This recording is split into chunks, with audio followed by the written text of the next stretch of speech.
Hello world, and welcome to the 20th installment of Yid Talks. Thank you for listening. Thank you for being here. I'm excited to be here. I hope you're excited to be here as well. Tonight's topic is entitled, Things Happen to Us. I know it's a little broad. Just a little bit, but it's true. Things do happen to us. In fact, a lot of things happen to us. This life that we live is difficult. There's a lot of challenges, a lot of stuff to discover, which is exciting, but there's also a lot of challenges, a lot of things that are difficult to get through. Life can be challenging. It's the truth. The beautiful thing about life, though, is that it really matters how we respond to what happens to us in life. And actually, this is a miracle. It's a miracle of life. Because there's nothing else in this world, at least to my knowledge, if anybody can beat me to it, to find an example of what I'm about to speak about that's similar to this. I would love to hear it. Please let me know. Leave a comment below. There's my plug. Subscribe and like. It'd be great. Thank you guys so much. The thing that I believe there's nothing else like in the entire world, no other example, is the fact that things can happen to us. Things can happen to a human being. There's input, and yet the output of how we respond to a situation can have absolutely no connection to what the input is. Here's an example. And I've spoken about this before, and this is a topic I like. It's a topic that keeps coming back in my life, and it's something that I'm working on in my own personal life, and it's difficult, and I fail a lot, but I keep trying, and then I keep talking about it in Yid Talks, because it's important to me. You see the cycle? It's there. The cycle's there. Something happens. Something unexpectedly bad. Something that, we prefer not to happen. Let's just say, God forbid, let's just say someone's driving and they get a ticket. A cop pulls them over and they get a ticket. Okay, it's an expensive, thing. It's a fine that you weren't expecting.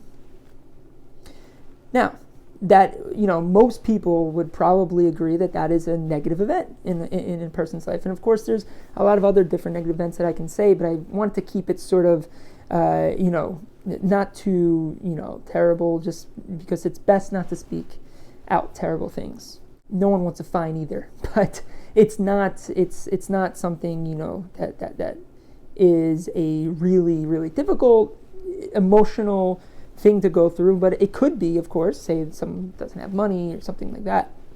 Either way, I digress. Person gets a ticket. How does a person respond? I will tell you, it's very easy to respond with frustration, with anger, with, disbelief. Sir, cop, I was only going this speed, whatever, and, trying to get yourself out of it. And there's a lot of responses that one can have. Typically, those responses would most likely be negative, which would go in line with the actual event. It was a negative event, negative reaction. What is one of the goals in life that I hope that we all would want to strive for? It's to try to respond in a positive way. To try to respond in a positive way even to negative things. And this is one of the hardest, it really is one of the hardest tasks that a person can really undertake in life. But the miracle of life is that we have the ability to do just that. We have the ability within our grasp to respond to a negative situation positively.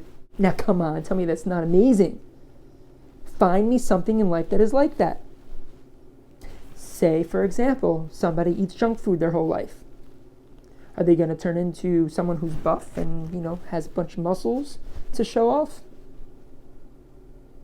Say a person, let's say for example, there's a plant that you have in your house.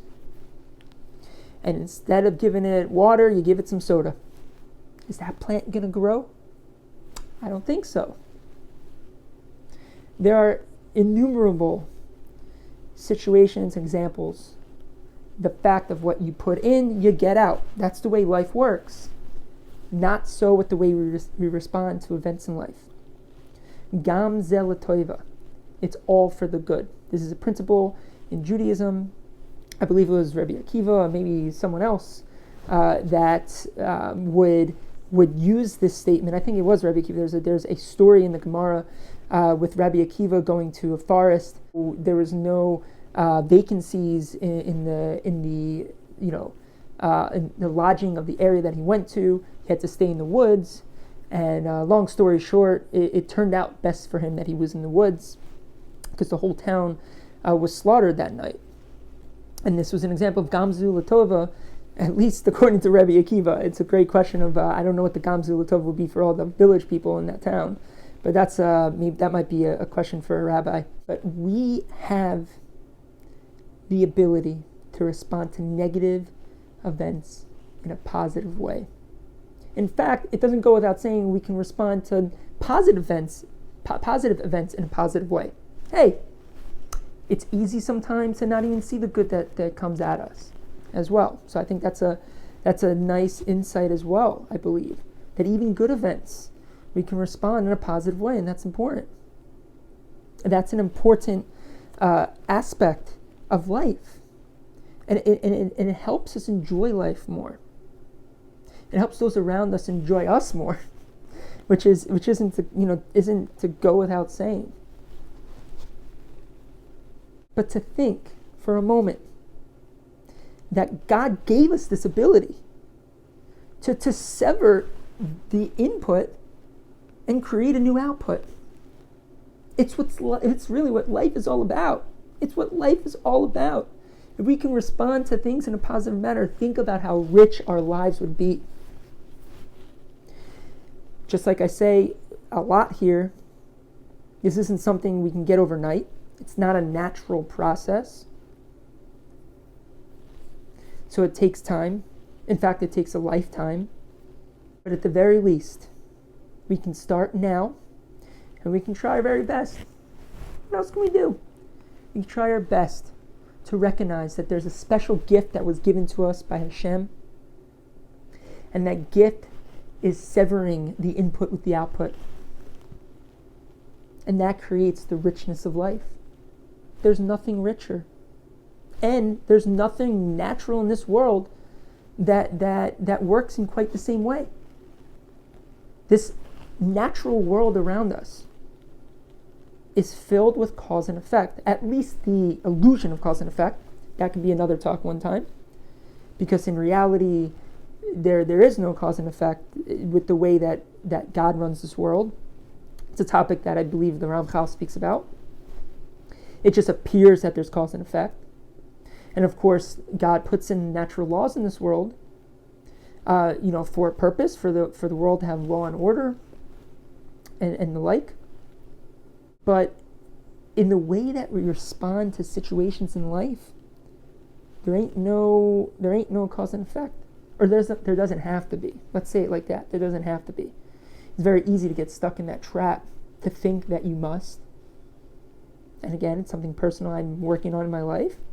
Each day, it feels like something comes up in that way where I'm looking to just, bite my tongue and not respond in that negative way towards different situations that come up in life.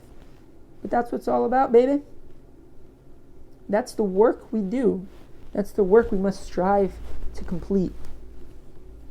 And I just wanted to speak about the unnatural circumstances of this beautiful miracle that Hashem places right in our hands, giving us that ability to respond to things that aren't necessarily the same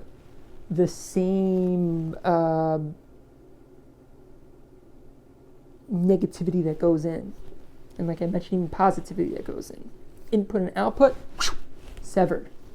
And that's a blessing, and it's a miracle, and we should use it best to our advantage to create a beautiful and loving life.